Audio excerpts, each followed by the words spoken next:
Happy Monday. It's time. Election day is tomorrow.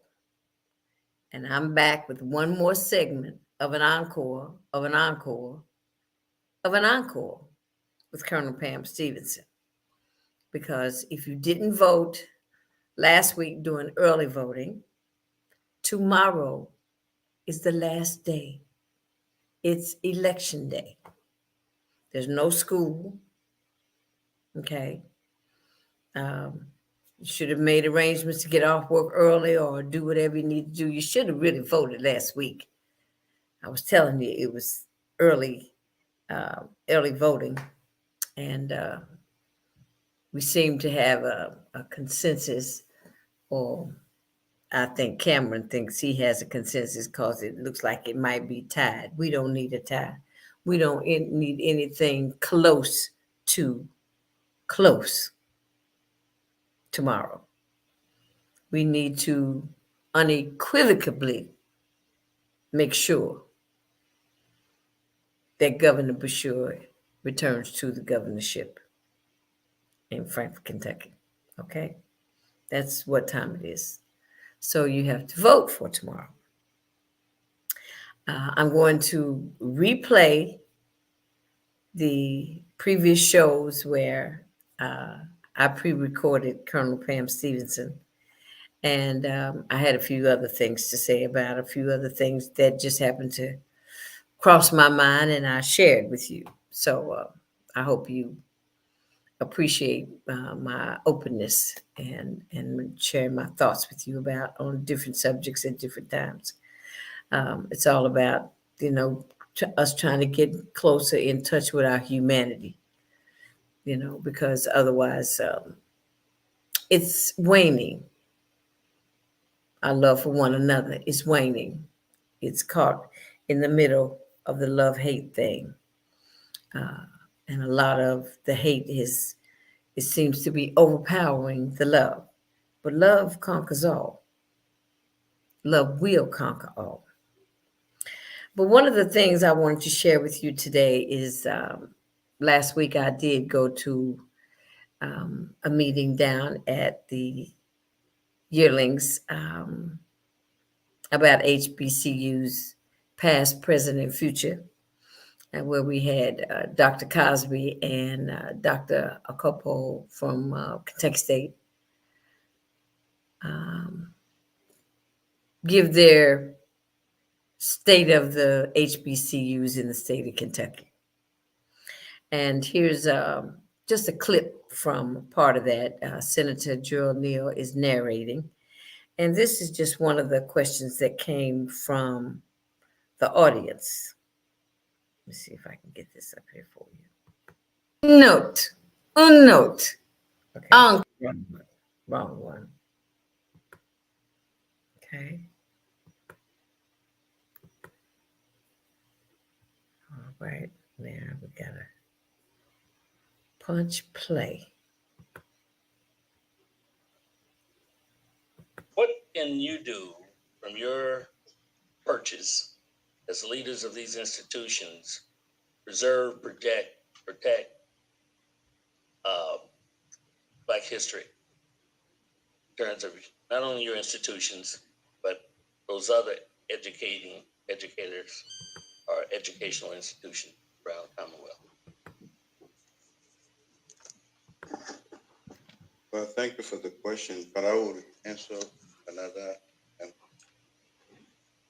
I was in DC last June, and I spent time with, I won't call his, the president of one of our largest universities in the nation. Mm.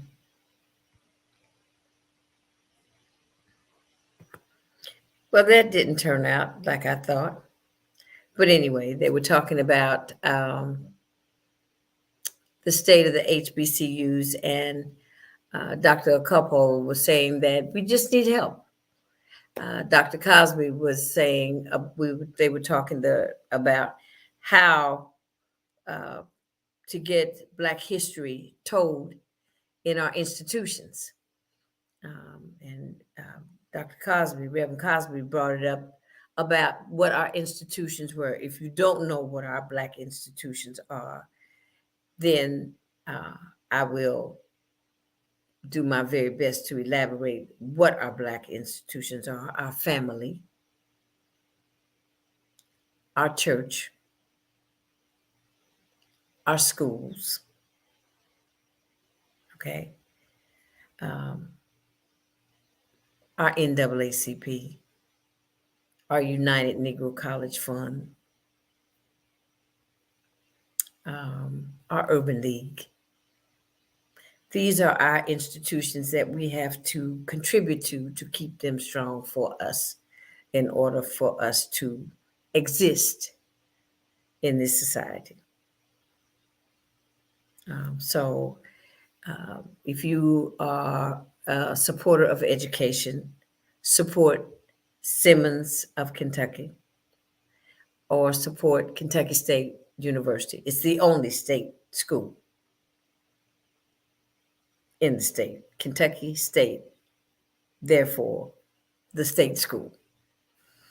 Um, we have a lot of different meetings and confabs around the city on different issues. And if you hear about them, make it your business to try to attend. Stay connected so you can do your part in helping us to progress. We need to be progressive. We don't need to fall back. We don't need to go back into old how it used to be. We don't want nothing how it used to be. We want everything to get better. Everything to get better. You know. So I'm asking you to, um, order your Louisville Defender. Get some news. Find out what's going on, when it's coming up. Look on Facebook. Look for different groups, different organizations. They just had the National Negro Women's Council Gala last week. I didn't know about it. I would have loved to have gone. I've got to find my usually my girlfriend JR. She keeps me abreast about what's happening because she goes to a lot of different functions. But I've got to find a source that I get emails from different organizations that are doing things that I may be interested in, and I think my audience is interested in. I met the new president of Kentucky State alumni at this meeting down at the Yearlings, and I hadn't been getting any Kentucky State emails, so I asked.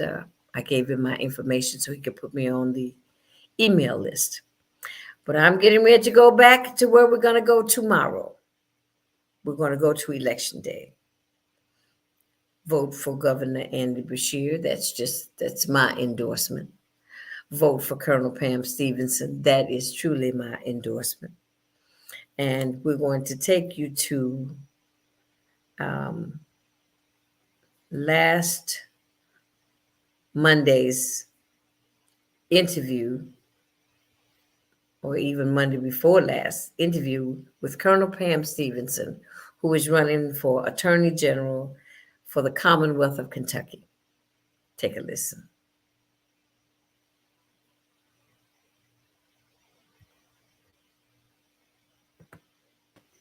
Welcome to Guess Who's Coming to Dinner.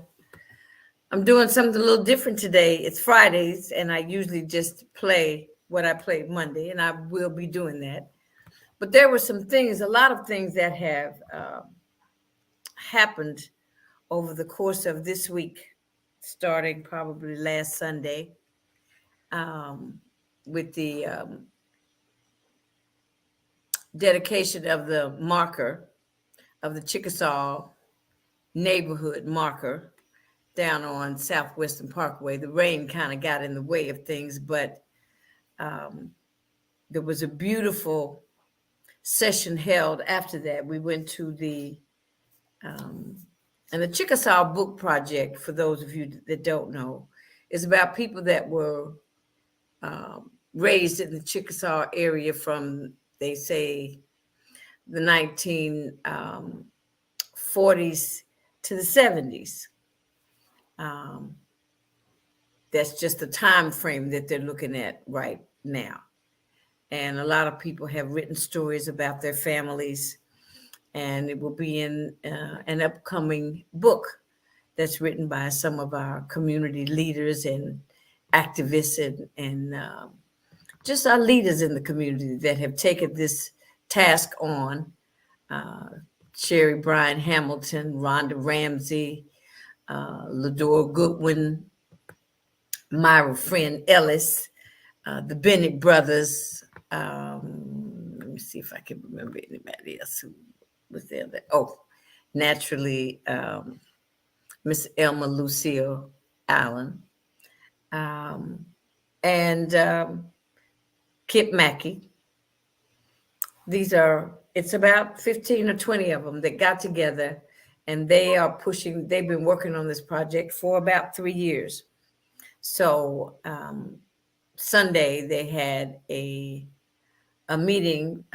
They wanted to celebrate our legacy. We have no right to interfere in the parental. Carol Bottoms is also on the Chickasaw Book Project.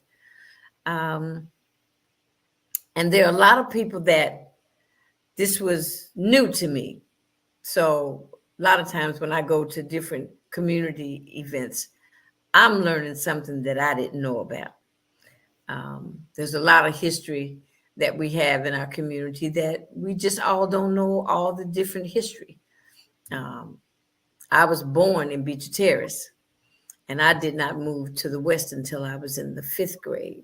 And I went to elementary school at Stephen Foster, Shawnee Junior and Shawnee High School.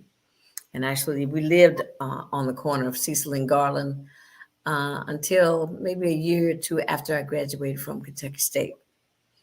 So the bulk of my childhood was in the West.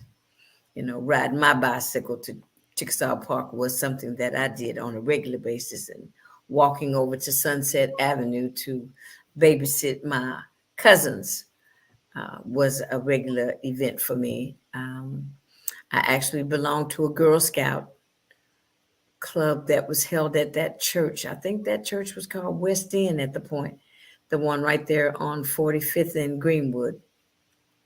So, you know, my history and everything else that happened to me on a positive note happened to me when I lived in the West. So I wrote a piece about my family's life, my mother, Emily Covington, my stepfather, John T. Covington, a Mumford Point Marine. And my mother was very involved in social clubs, and she was also very involved in, she was the lay president for the Western Kentucky Regional for the AME Church. She was from St. James AME. But Miss Emily was also known as Miss Fashionista. That had a lot to do with the Ebony Fashion Fair. She was an Ebonese, and she was an Aton. But all these things, all these different things about different families, that if you wanted it to be known about your family, and I don't think it's too late. You know, they don't want to take any more stories. But I think if you've got a really good story about your family, let me know. Hit me up. You can put something in a chat or comment on Facebook or YouTube. Or if you, by chance, have my phone number, I'm not getting my personal phone number out over the broadcast, and you want to be able to put your family story in it, story in this book, the Chickasaw Book Project, reach out and get in touch with myself, or if you know how to reach any of those people that I mentioned. And I'll see what I can do as far as helping to putting you in touch with who you need to be in touch with to give your story to, because it's not me. I'm just very interested in trying to be supportive of the group because they're dedicated. They're dedicated to the cause of getting this book together and getting everyone's stories, because everybody matters. Black lives matter. Black stories matter. Black history matters.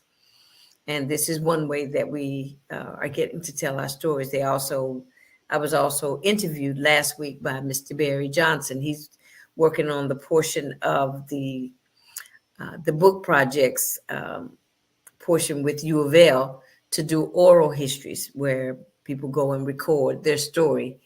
Someone interviews them and they're recording it for U of L. There'll be in the archives when people want to know different people's stories, or they might want to hear them tell their story.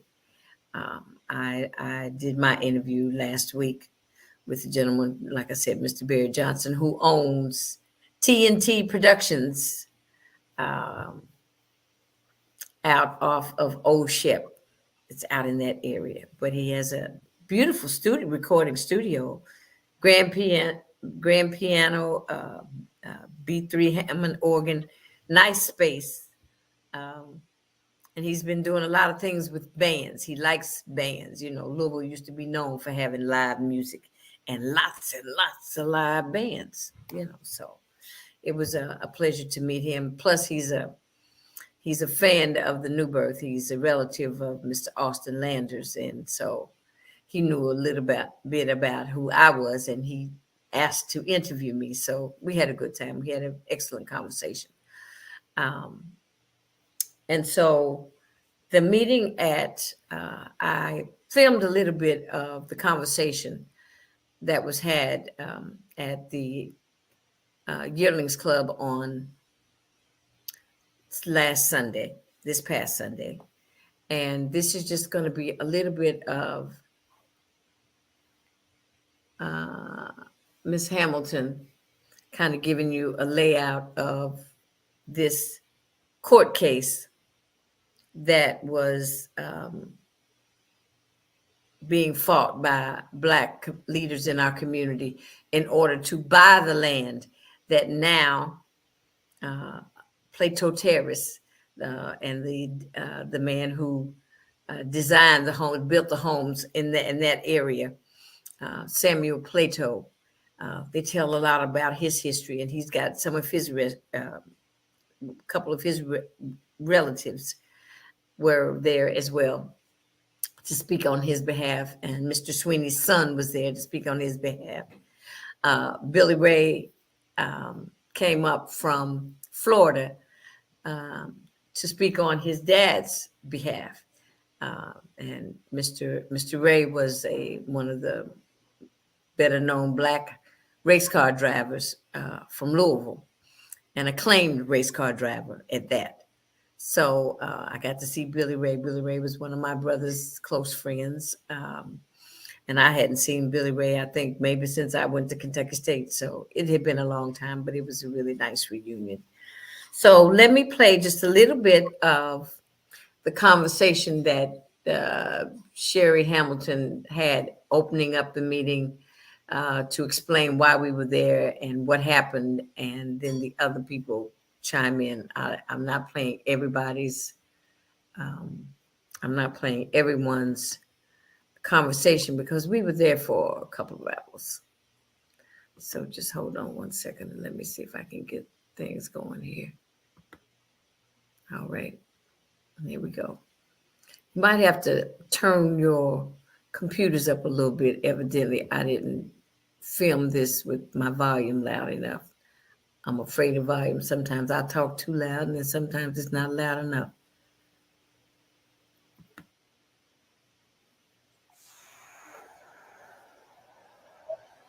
Living on the same street or in the neighborhood across Greenwood Avenue on the south side. You can read the history, and it talks about the 4-year court case, 1939 to 1943. But we got the marker up, Mr. Plato, so if you're in the area, want to drive by, take pictures of it, but we have, in your program, we have the wording that's on both sides of the marker. I want to thank Logan Shields and Kentucky Transportation Cabinet number 5 for reinstalling the marker. And as you go through Chickasaw Park, I had noticed that the Chickasaw Park historic marker was leaning, you know, so they graciously went through and straightened that back up. So it looks good. I want to thank Ronald and Donna Shearer, who are here, lived in the house. They live in the house at Southwestern Parkway in Greenwood Avenue. Wave your hand. All right.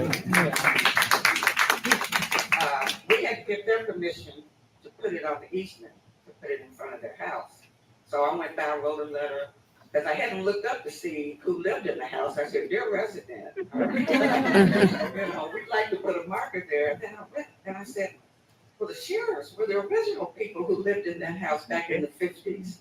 So Ronald came back home, or maybe he never left, I'm not sure. But, you know, 80 years old and still kicking and got that house going. So thank you for your permission for us to put the marker out in front of your house. I want to thank the Filson Historical Society for their onboard support and loaning us the easels for the display, and Joy McAtee for Metro Government support, and Senator Neal and Leslie Cotto for the Senate citations, which will be presented later.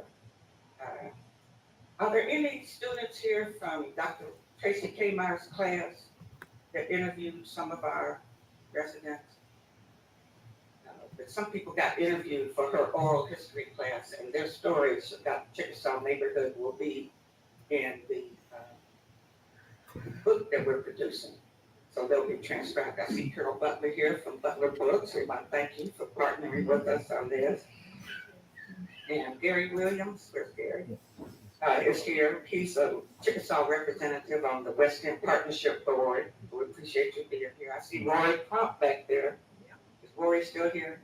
Rory is the city's consultant writing the Chickasaw National Register nomination for the city. We've been working with Rory over about 3 years. Every time we have a question, we ask Rory.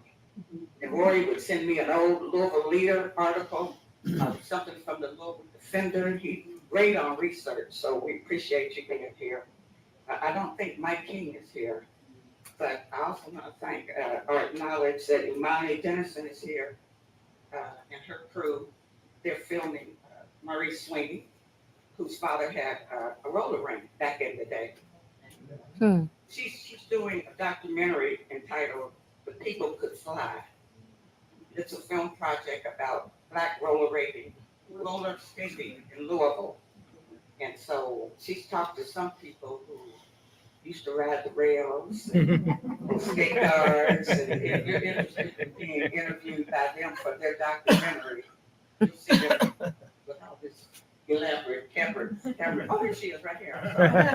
Yeah, so that's what they're doing. So, okay. As Lois Morris, who is my mentor and late 12th Ward Alderman, said, you got to know your history. You got to know the history, because when you drive down here and you see how nice it is, you might think, oh, we always lived like this. Oh, we always had this, but we didn't. When my parents moved here in 1947, they moved to Little Africa because there were very few choices of where blacks could live at the time. We were in pockets in Smoketown, and Russell, and, California, little pockets, but we weren't concentrated. And so there were no streets, sidewalks, sewers. It's just horrendous the way folks were forced to live.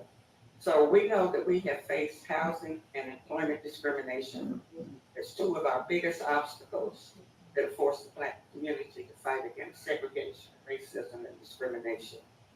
And I didn't think when we first started this book that we were writing a history book per se. We were getting the stories and gathering everybody's memories, and it just evolved. It was like, well, we gotta get it right. We can't just put something out and you say, this is what happened, but we gotta double check. Because people's memories get foggy and we don't want anything out there that it's not accurate. So that's when we get into the deep research. So we fell down a deep rabbit hole. But this is helping to pull us out because we've got this panel here today. And before we get started, we'd like to have an invitation from Claudia Guerin to kind of put a good vibe on the invitation for us. Okay, so. Good afternoon, everyone. Good afternoon. May we pray. Dear Heavenly Father, Lord, we certainly thank you for a time such as this. We can come together and celebrate and commemorate our legacy. We know that the future has no meaning unless we know something about the past. Help us, Lord, in all that we do, that we get along and we use the fruit of the Spirit in what we do, which would be love, kindness, consideration. Be also in patience, being patient with one another. And dear Lord, if it's your will, let us get this book finished in another year or two. I'm serious, God, you know I am. Serious. But we would like to have it finished, and so we can brag about what we've done. But dear Heavenly Father, thank you for this legacy, this wonderful legacy, and all the people that are here and that are represented and who are representing their families. And dear Heavenly Father, as we go through the day, help us to look back on this particular moment as something great. We ask these things in your Son Jesus' name, who's the Rose of Sharon, the lily of the valley, the bright and morning star, the great I am, who is Mary's baby, who is the Alpha, the Omega, the beginning and the end. Thank you for a time such as this. Amen. Okay, so that was just a little bit of that gathering down at the Yearlings Club. And yesterday I attended another session at the Yearlings Club. It was the importance of HBCUs, the past, the present, and the future. And we had Dr. Cosby of Simmons University of Kentucky, Simmons of Kentucky, and also Dr. Kofi Akpo from the new president from Kentucky State.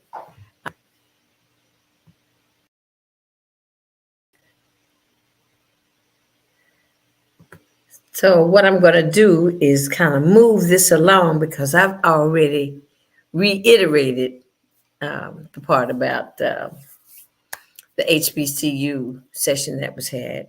So give me 1 second as they were there just to talk about the state of the HBCU.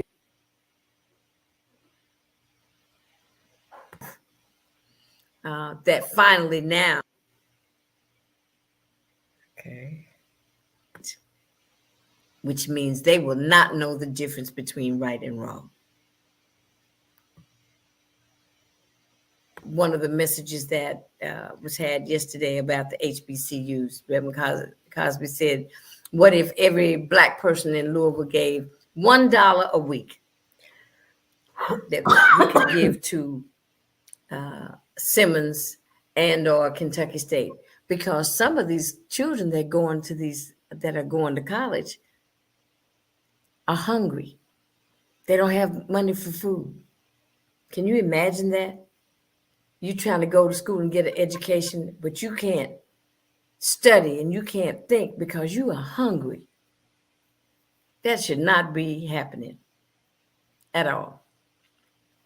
I enjoyed the conversation. It was a very real conversation where it is, I believe Reverend Cosby put it out there that we are going to have to, if we are going to survive, we will be the ones to help us survive. No one else is throwing us a lifeline. It has to be us. And it has to be us all about us because we're still a fractured community of people. You know, we don't work well together. I don't know why. I really don't think we work well together because we are not helpful as we should be to one another, just on the one-on-one, let alone if we came together as a group that was able to pool our resources together and go after projects or go after funding for something that we needed in our community, something that would help our community turn around. Because a lot of what we need to turn our community around is not, it is part of the visual, the physical look of our community, because if we don't keep it up and keep it clean and the odors and all of that, nobody will seem to care. But I know that there are a lot of people that live in the West that do care, that it can be all that we want it to be, but we have to come together on one accord. A lot of chiefs in Louisville. We got a lot of chiefs. All I'm saying is if all the chiefs come together and decide what it is we need together as a group, for us as a group, that there are certain institutions that we have that should be more to us than what they are. He said churches, our families, but we cannot get behind those doors of those homes where those parents are having problems with those teenagers that have guns or selling drugs. They are probably even bringing money into the house for the survival of the household. That's to get behind the closed doors. Some of that is what is needed. Bus drivers don't want to drive the kids on the buses because they're fighting. They're disrespectful. They cuss you out. Then they call their mom and dad, and mom and daddy come. They get on the bus and want to beat up the bus driver. Come on, y'all. This is disgraceful. It's disgraceful, but you want your child to go to school. Or you just sending your child to school so you don't have nothing, you don't have any time for them. You need to go to work, so your child needs to go to school. Well, then it needs to be a little bit more concern about that child just going to school because your child is misbehaving in class. I know because I was a substitute teacher. And they talked to me. I said, you talk to your grandmother like this? You talk to your mother this way? I said, what if I was to call your mother and tell them how you talk? They said, here's the phone. I said, okay. They have no fear. The school's afraid to do something to them. The teachers are, white teachers, let's put it out there. White teachers, they are afraid of our children, of Black children. Because Black children make it sound like they will kick your butt if you say anything to them. And they think they have the right, and not all of them, to attack a teacher. And, I thought about when I was subbing, I used to think about the fact that, teachers dress down now. I never, ever saw a teacher in some blue jeans or sneakers. Because people dressed a certain way, and it required a certain they achieved a certain amount of respectability just because of how they looked. Yes, because they dressed they looked professional. When you come to work with a t-shirt and some jeans on and some sneakers, I'm sorry, you look just like the kids. So they equate you to themselves. And the respectability level is not there. There's no fear. They're not afraid of police, parents, or teachers. They're not. So we have to turn this around. Our whole culture needs a booster. I don't know what COVID taught different households or taught us as a race of people. But that we have to really look out for one another, more so than we do. I didn't know I was going there today, but I did. It's important because our survival, if we don't support our institutions, they'll disappear. they would just disappear. You know, parents don't take their kids to church, not like they used to. You know, sometimes my mother sent us to church because she was working, but she made sure that we went to church with somebody that was going. You know, so these excuses for why you don't go to church and you get up on Sunday morning, you can think of everything in the world to do, but take your child to Sunday school or send your child to Sunday school. You know, if your children don't have any spiritual upbringing, their moral fiber will be depleted, which means they will not know the difference between right and wrong. Right and wrong is taught.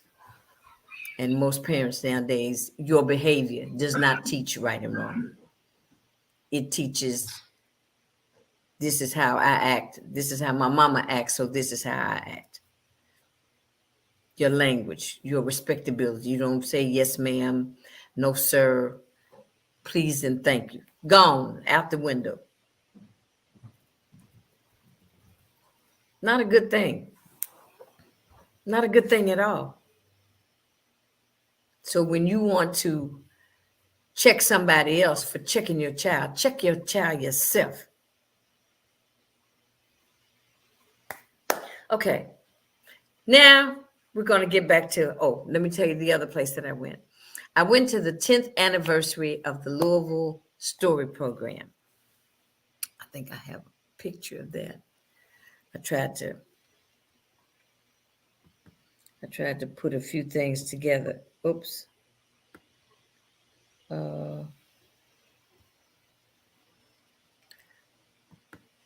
Yeah.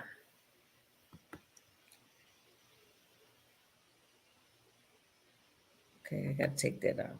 Okay. So hold on. I went to the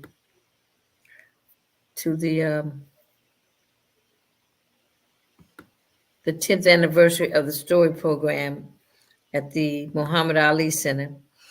And this is a picture of the gentleman that started the Louisville Story Program. His name is Darcy.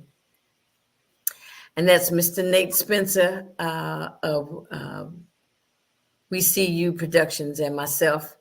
One of the books that Darcy's organization published was I Said Bang. And I Said Bang,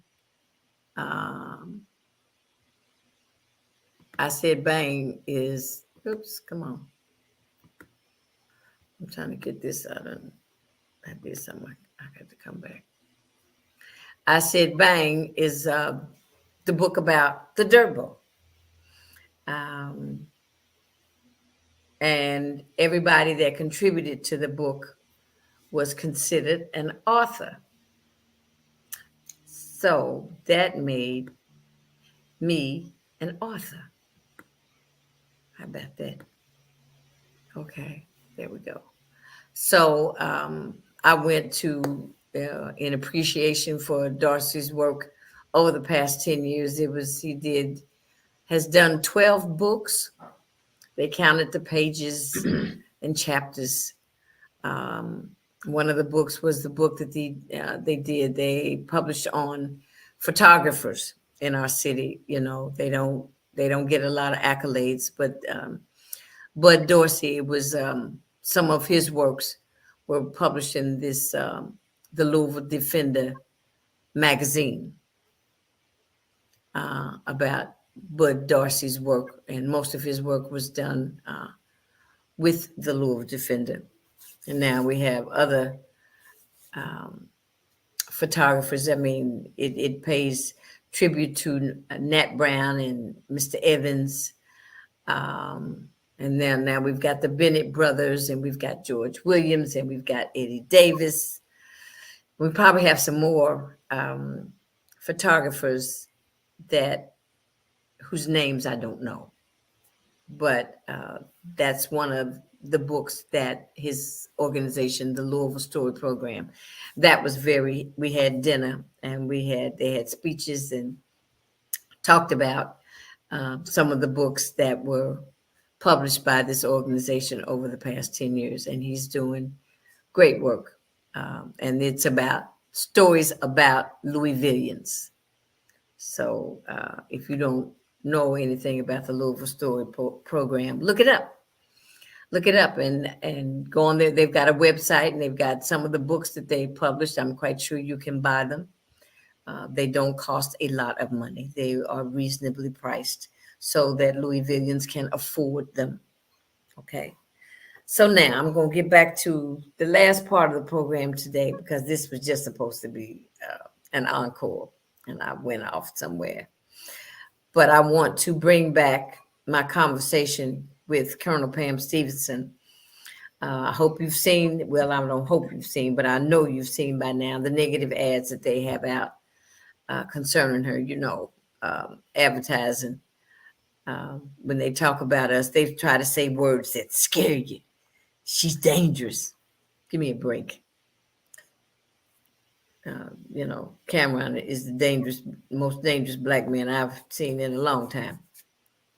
I haven't heard him say anything that was relevant to him being black or me being black or him being beneficial to my well-being. So I'm going to go back to a part. I'm not going to play the whole conversation, but just a part of the conversation that I had with Pam. And then I'm going to just take us out on her speech on the floor at the House of Representatives up in Frankfurt. Okay, but let's just go to this. What? Hallelujah. Woo! I'm going to play that again, don't you? I'm going to play it again. But before I play it again, please welcome my guest for the day. My girlfriend running for Attorney General of Kentucky, Colonel Pam Stevenson. Hey. I am so happy to be here with you. Oh my gosh, you did catch me by surprise. You didn't know I was going to let you preach a little bit before you came on, huh? Oh, I saw that. And I was standing up and my husband and I roared. I said, check her out. Check the girl out. My husband heard you speak at the bishop's table. But first I want to say, welcome to Guess Who's Coming to Dinner. I am so happy to be here. You got a chance to sit down for a minute, huh? That's it. Tell me, what's going on, Colonel Pam? Oh, man, what's not going on? Okay. We've got democracy to save. Yes. We're not talking about another election. We're talking about if 100 years from now, we want our children, our grandchildren, and our great-grandchildren to live in the land of the free because of the brave, we must act now. There is no delusion about what they say they're going to do and how they're going to do it. So we are working, and I love working with people that are doing the work like you. Well, thank you. I just am, being a child of the civil rights, I feel like it's my duty to make sure that your constituents know who you are, know what you stand for, and know that you ain't scared to fight. Because I see no fear in you whatsoever, because you got the Lord on your side. Mm-hmm. Number one, but it's your energy, your perseverance, your honesty. It all comes across. You every time you talk, you touch me. Okay. And I have to thank my girlfriend, Carrie Jones, who, when you were running for your representative seat, first told me, she says, well, I'm helping.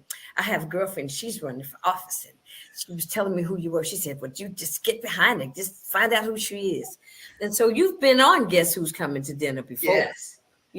And I said to myself, I need to make sure that I get you on. And I think I got in just under the wire.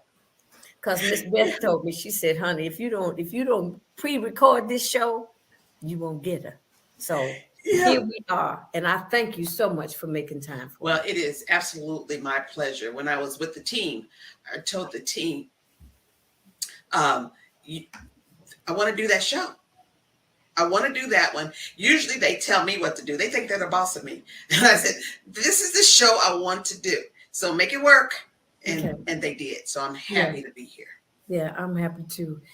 Okay, so Election Day, November 7th. What are some of the things that we can do to help you as far as getting out the word to vote? Thank you so much. So for those of you who don't know me, my name is Pam Stevenson, and I was born and raised in Louisville, Kentucky. My grandmother had 15 children, and we are part of the French family. I've been married for 41 years. I have two, I call them babies, but they're adults. And we have been in Kentucky for generations. Now they call me Colonel Pam because I served 27 years in the United States Air Force. Okay. I retired as a colonel, and I'm an ordained minister at the church my grandfather started 75 years ago. The reason What's the name of that church? Huh? What's the name? Missionary Baptist Church, where Alice French Johnson is the pastor. Oh, okay. The extraordinary pastor. Okay. All right. Yeah. And the reason, when I was in the military, I took on the toughest jobs. I mean, I went to Africa after the war zone to restore peace with the State Department. I took care of military families to make sure they would thrive. Was chief prosecutor. I was this chief defense attorney. I went to the United Nations to help them with the refugee crisis, and worked with the 9/11 Commission, and deployed to the Middle East. Wow. So I have worked internationally, nationally, and statewide when it comes to 40 years of legal experience. Okay. I am more qualified than the guy who had the job. He had 8 years the current occupant had 8 years of legal experience. And the guy that wants the job has 19. I have 40. And the experience is not just in one state. It is globally. Okay. So that's who I am. And I'm a quilter. Won second place in the Kentucky State Fair this year. Who was second?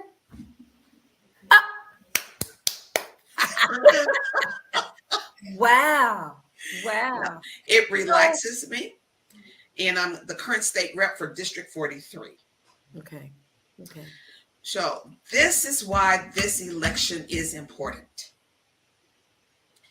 We often say this is the election of a lifetime. And what we mean this time is democracy is at stake. If you look at what's happening, they are marching through the Constitution and taking rights back that we've had for years. Right. A woman no longer has the right to her health care concerns over her body. They are saying we cannot teach Black history in schools. They are taking away, in some states, the right to vote in different ways, reducing the polling places, making sure that the places where poor people are don't have the number that they need. In Georgia, for example, if the lines are 6 to 7 hours long, and if you give someone in line water, they made it a criminal act. Right, right. Now, the question you have to ask yourself is this. Why would they be doing this if the vote didn't matter? Right. It's because when we vote, we win. When we are engaged in democracy, then the promise of America is available for anyone that would like to have it. So we have some work to do, because if you have any hope that this democracy is going to last, you must engage. And what I've been telling people is Kentucky has an election year off year. Everybody wants to hop to 2024, the presidential year, but We've got to be strategic. You need an attorney general that's going to fight for you in Kentucky. That election is this year in 3 weeks. 3 weeks. Wow. On the 7th of November. Here in Kentucky. It's here. It's time. So what I'm asking people to do is, we in Kentucky have early voting. Starts on the 2nd of November, the 3rd of November, the 4th of November. Thursday, Friday, Saturday, and then you have your final day on the 7th. What would it be like if we all rushed to the polls and voted on the 2nd of November? We would know early in the evening who was going to be the next governor and the next president. We don't want life to get in the way. So vote early. Vote on the 2nd of November. Vote on the 3rd of November. But vote early and get everybody in your phone, your cell phone. Everybody's got one of these. Call, text everyone that you are associated with. Send them the same text. When are you voting? Democracy is at stake. Be able to look at your children in the eye and say, I did all I could to preserve the promise of America. And it starts with getting Andy Beshear back in as governor so he can continue the good work he's done for this economy in the worst circumstances. Who knew you could grow an economy when you are in the middle of a global pandemic and your state has 5 weather emergencies where people have lost their life, their property, and their homes? And yet, he maintained the ability to bring big corporations into Kentucky so Kentucky families can thrive. We've got to continue that. I'm on the campaign trail with him, and he often says, if you've got 6 Super Bowl rings, why would you change the coach? You wouldn't. You wouldn't change the coach or the quarterback. Kentucky, when we vote, we win. You must vote and get everybody to vote. Make it too hard for them to do anything like cheat because the numbers are so big. Right. Okay. Now that's Colonel Pam Stevenson. I want to get to, give me a second. I need to find speech that she gave on the floor. So bear with me. You want to help me, and I appreciate any help.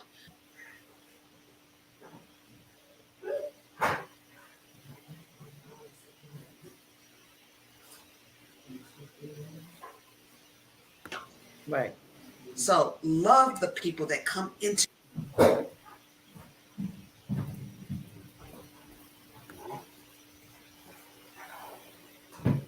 Ticket in Kentucky. Okay. As my, hold on.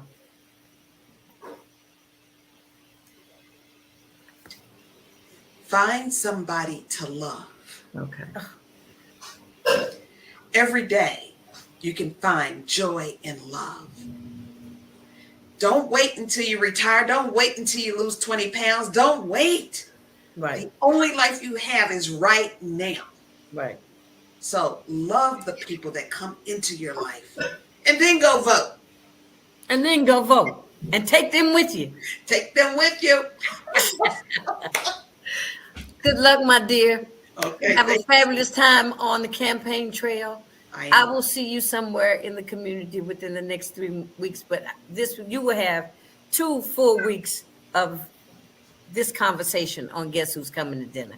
It's on Facebook, Jantastic Productions. It's on YouTube, Jantastic Productions. It's on LinkedIn, Jantastic Productions, okay? I like that. Jantastic. Hey, I have to be a little bit like you. So take care. God bless you. Have a fabulous, Jantastic day. Thank you so much. Thanks for being my guest, Pam. It's my pleasure. All right, dog. All right. Now, I'm taking Colonel Pam off, but I'm going to give you another As a dose. 27-year military veteran, I fought so that all people could have freedoms, not just the ones I liked. As an ordained minister, we preach, we teach all the time that God's decisions are perfect and that we're to go out and do what he asked us to do. Take care of the least of these, love above all, do the work for the people that need it. And now we're saying he's imperfect because we got to fix it. We've got to insert our opinion on top of God's design. Don't tell me it's about irreparable harm, because you're not doing anything for the children that are hungry. You're not doing anything for the children that are in foster care being abused. You're not doing what needs to be done for the little black kids that are experiencing racism every day. It is not for irreparable harm. It's because they are not like you. It goes for the juggler to kill, annihilate, and make sure that a whole group of people, who by the way is a small percentage, have no rights. Now here's the good news. Go ahead and vote the way you'd like to vote, but if you don't stand for them, I promise you, they'll come for you. We have no right to interfere in the parental rights. If you were really, really concerned about children, I could give you 100 other things you could do to make sure that every kid in Kentucky thrives. Let's try getting the kids off the street that are homeless and sleeping with snow as a blanket. I was born at night, but not last night. This is not about what you say it is. And if you want to be honest, just get ready for the invasion in your life. Because as I recall, a couple of months ago, you were saying the government can't tell me to wear a cloth mask to prevent a global pandemic. And now you're saying the government can tell a mother and a father what to do with their kid, and they don't have any right to opt out. Stop it.